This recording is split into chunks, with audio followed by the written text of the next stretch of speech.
अभी सब्सक्राइब करें हमारे चैनल माँ दुर्गा म्यूजिक को और साथ में बेल आइकन जरूर दबाएं ताकि ऑल नोटिफिकेशन आप तक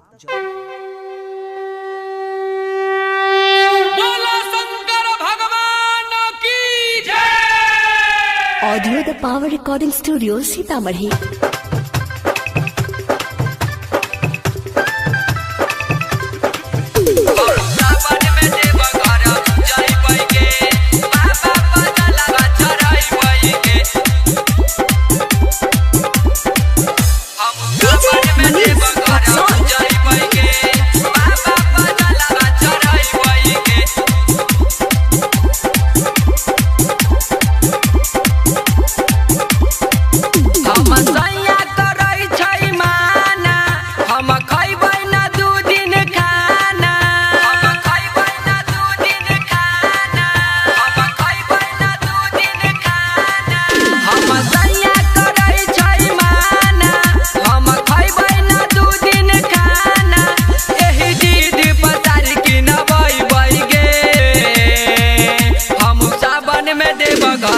जय गे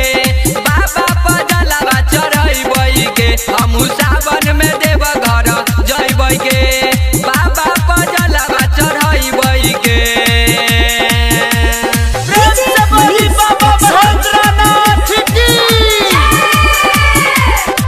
हम सावन में देव घर जय गे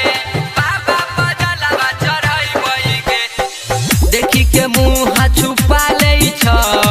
बात हमर रोज टालै छै बड़ा कंजूस हम सैया छै पैसा ना एको गो निकालै छै पैसा ना एको गो निकालै छै देखी के मुँह छुपा लै छै बात हमर रोज टालै छै बड़ा कंजूस हम सैया छै पैसा ना एको गो निकालै छै बिना गेले ना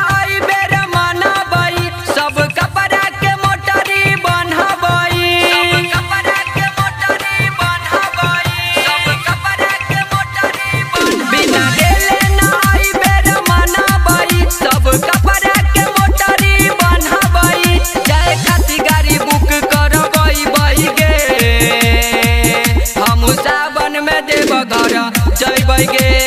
बाबा पजलवा चढ़ई गे हम सावन में देव घर जय गे बाबा पजलवा चढ़ई गे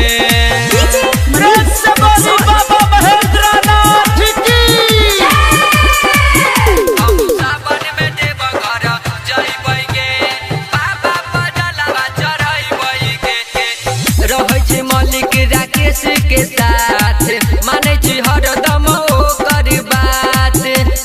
चलते न कोनो बहाना छोड़बै न अपना सैया के गात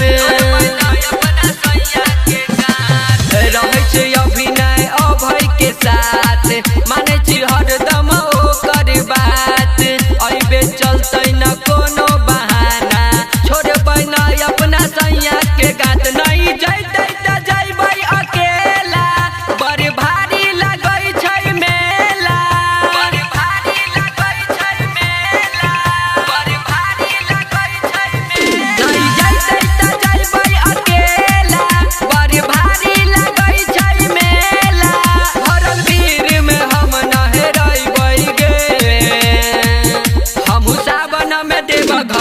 जय गे बाबा पजलवा चढ़ई गे हम सावन में देव घर जय गे बाबा पजलवा चढ़ई गे। ऑडियो द पावर रिकॉर्डिंग स्टूडियो सीतामढ़ी।